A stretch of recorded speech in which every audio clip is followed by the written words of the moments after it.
Good afternoon, everybody. My name is Isabel Schapner. I'm the director for the Office of Cross-Cutting Capabilities.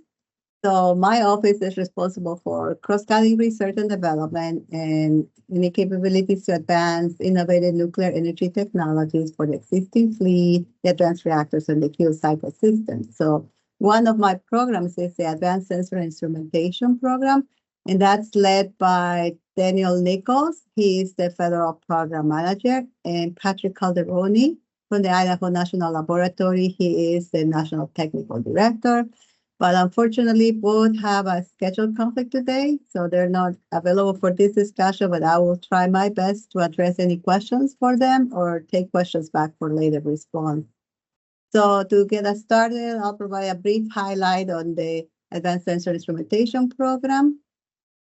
This program has a vision for research activities that are well-defined, like they have a well-defined progression through 4 stages of maturity, like development, testing, qualification, and deployment. And this is to ensure harvesting and adoption are targeted from the first stage of the development, thus avoiding open-ended research activities that do not beneficially impact the mission of the Office of Nuclear Energy.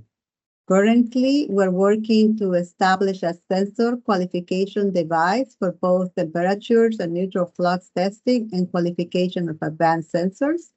We're also working on advanced control system and digital twin development to test and deployment advanced control algorithms, and also conclude investigation into radiation limits for optical fibers usage in advanced reactor radiation conditions. So the program has consolidated its strategy into a roadmap that is now currently available through the program website, asi.inl.gov, and I'll add it to the chat shortly. But that will be the best way to understand all the applications of interest to the program and also technology gaps that are used to define, that we use it to define the research needs. So I'll recommend you visiting the website to get more detailed information on what research activities we have going on. And now regarding the area of interest in the topic 9, we have the 3 areas, which is development of artificial intelligence and machine learning techniques and or applications that are relevant and applicable to the current fleet or advanced reactors. Sensor research, we're looking for research that enhances the capability of existing sensor technologies or development of novel instruments that fill identified measurement technology gaps, and construction of a digital twin to complement a physical reactor system or architecture. So we're interested in proposals that advance the state-of-the-art and innovate, but don't duplicate efforts. So please clearly identify the challenge being addressed in your proposal and how your proposed activities will advance the technology and support the mission of the Office of Nuclear Energy. And with that, I'll get it back to Drew or whoever needs to talk next, or open it up for questions. Thank you. Thanks so much, Sibel. We're going to open it up for questions. So if you have any, you could put them in the chat, or you can raise your hand and then unmute yourself. I'll give it a couple minutes for questions to start coming in. All right, we'll do a last call for questions. Sibel, thanks for giving the overview.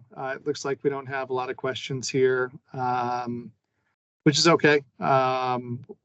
What I will do while we go for the last call is just remind everybody, June 26th is our pre-application due date. So for this topic area, you will need to submit a pre-application to be eligible to submit a full application. So please note that that hard deadline.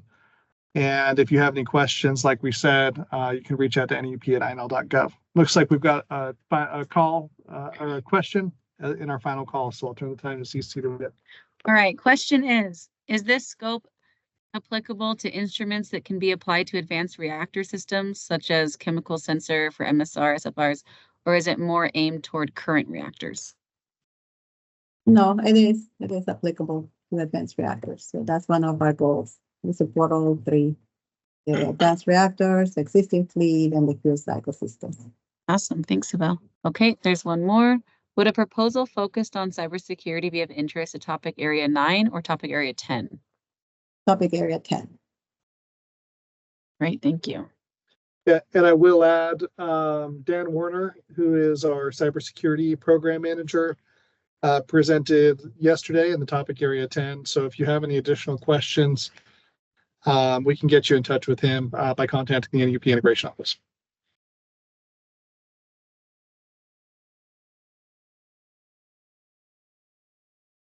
Okay, one more question. Is the development of a flexible self-powered nanofilm detector for neutrons and photons responsive to this FOA? We usually know detectors is more in the NNSA area, so we're looking more for sensors and instruments that monitor and control advanced reactors.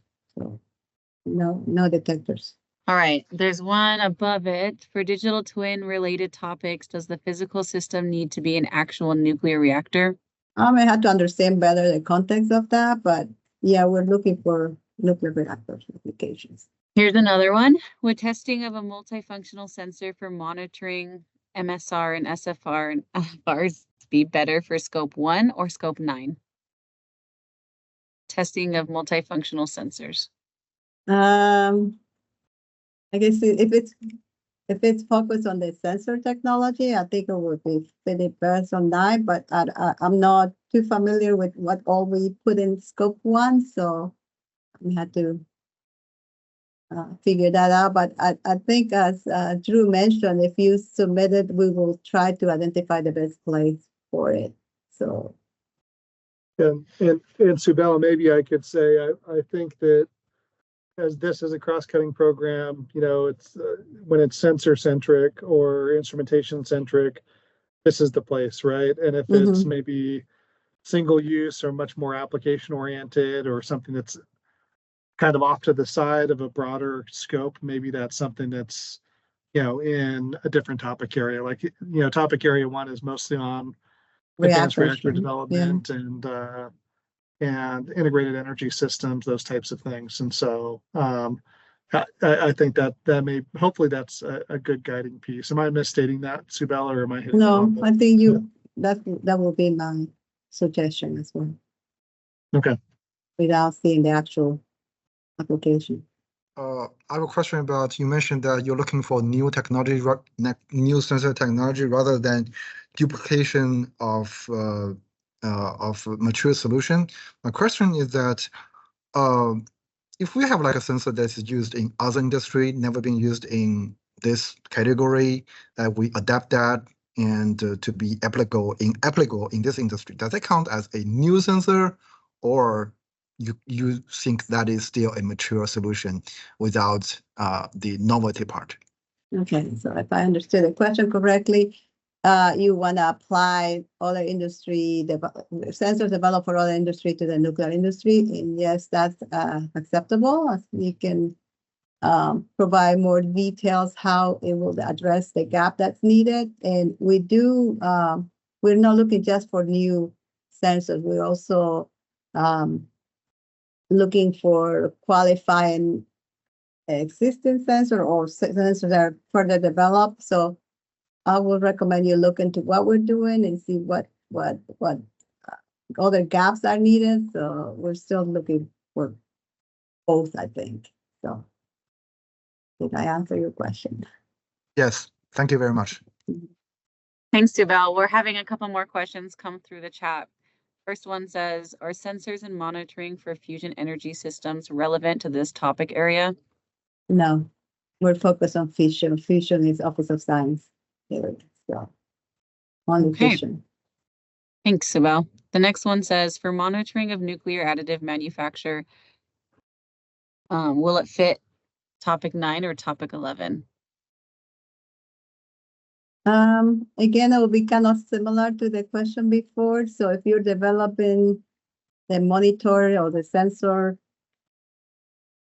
that could be in topic 9, and I imagine topic 11 is the advanced manufacturing system. If you're using the technology for an application of it, then it may fit better on the 11. But I guess it will depend.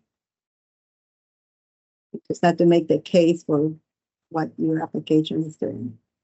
Got it. Thank you. And maybe I have a little insight on this, Subel, which I'd like to share with everybody as we're kind of wrapping this up. When applications that are cross-cutting, like we're talking about here, that may have applications in one area but could be broadly applicable to others, they may end up in this area. Program managers can request for those to be moved to an area that they think they would perform better in if it was more, if with the PI's permission. The other thing is that I think is important for everyone to recognize is we do, as part of the review process, make sure to pull in experts across these cross-cutting categories to make sure that we have a solid review of all the different technology types, for example. So if you're talking about sensors for multiple different reactor types, we may bring additional national technical directors or program managers in to advise in those spaces to make sure that we have a good understanding of the overall technical merit of the application. So the point I'm trying to make is whether you submit it the one way or the other way, that's part of our overall review, evaluation, and process, is making sure that we identify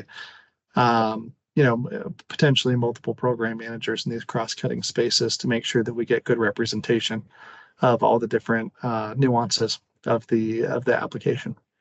Okay, Subel, I think that's all we've got. So we'll wrap up the session. Thank you for being here. For those who have additional questions, please reach out. We can put you in touch with Dan Nichols or Patrick Calderoni, who are the program manager and national technical director for these areas, if you have additional technical questions. So thank you all for attending. Great questions, and we'll look forward to all of your applications. Take care, everyone.